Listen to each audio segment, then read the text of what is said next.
এই গরমে এত মজাদার এবং সবচেয়ে সহজে অল্প উপকরণ নিয়ে এত মজাদার আইসক্রিম যদি নিজের হাতেই বানানো যায় তাহলে তো আর কোনো কথাই নেই। চলুন আজকে দেখা যাক এই আইসক্রিমটা কিভাবে বানিয়ে ফেলেছি।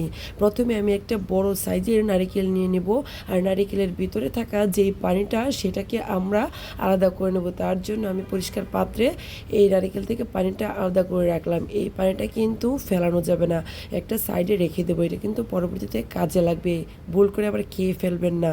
তো এখন আমি নারকেলের উপরে শক্ত খোসাটাকে ভালোভাবে ছাড়িয়ে নেব। তো ছাড়িয়ে নেওয়ার পর আমার এই নারকেলটা এরকম হয়ে গিয়েছে।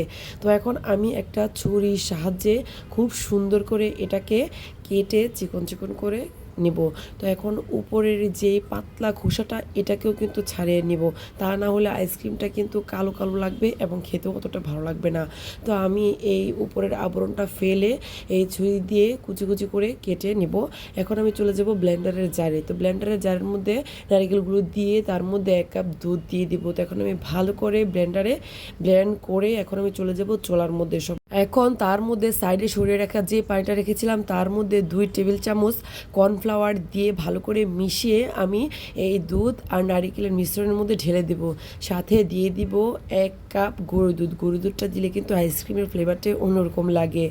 আর তার সাথে দিয়ে দিব 1 কাপের মতো কনডেন্সড মিল্ক। কনডেন্সড মিল্কটা দিলে কিন্তু এখানে আর কোনো চিনির প্রয়োজন হবে না, খেতে কিন্তু খুবই খুবই মজা লাগে। তো এখন আমি ভালো করে এটাকে নাড়িয়ে চাড়িয়ে মিশিয়ে আমি এটাকে ঘন করে জাল করে নেব। যেহেতু আমি এটাতে হচ্ছে কর্নফ্লাওয়ার দিয়েছি, অল্প কিছুক্ষণ জাল করলেই দেখবেন দুধটা অনেকটা ঘন হয়ে যাবে।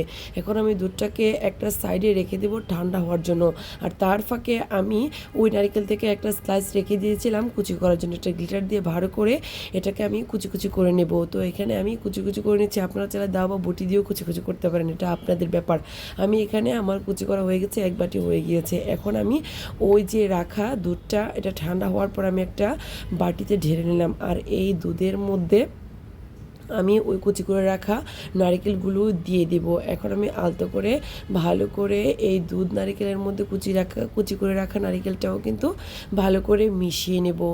আর হচ্ছে এর মধ্যে 1 চামচ ভ্যানিলা এসেন্স দিব। আপনারা এটা চাইলেও দিতে পারেন, না চাইলেও দিতে পারেন, এটা অপশনাল, এটা আপনাদের উপর নির্ভর করবে। তো আমি এখানে যেহেতু ছিল বাসায় আমি এটাকে দিয়ে দিয়েছি। এখন আমি যেটা করব, 1 টাইমের গ্লাস নেব। 1 টাইমের গ্লাসের মধ্যে আমি এই দুধ আর নারকেলের মিশ্রণটা দিয়ে দিব। এখানে আমার কিন্তু 9 গ্লাস হয়েছে।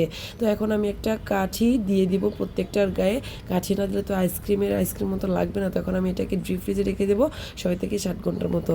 6 থেকে 7 ঘন্টার পরে বের করে আনলাম ফ্রিজ থেকে। এখন দেখুন আপনারা কত সুন্দর আইসক্রিম হয়েছে এবং খেতে এত পরিমাণ মজা হয়েছে কি আর বলবো। তো আপনার যদি এই ভিডিওটা ভালো লাগে থাকে অবশ্যই আমার চ্যানেলটাকে সাবস্ক্রাইব করে রাখবেন।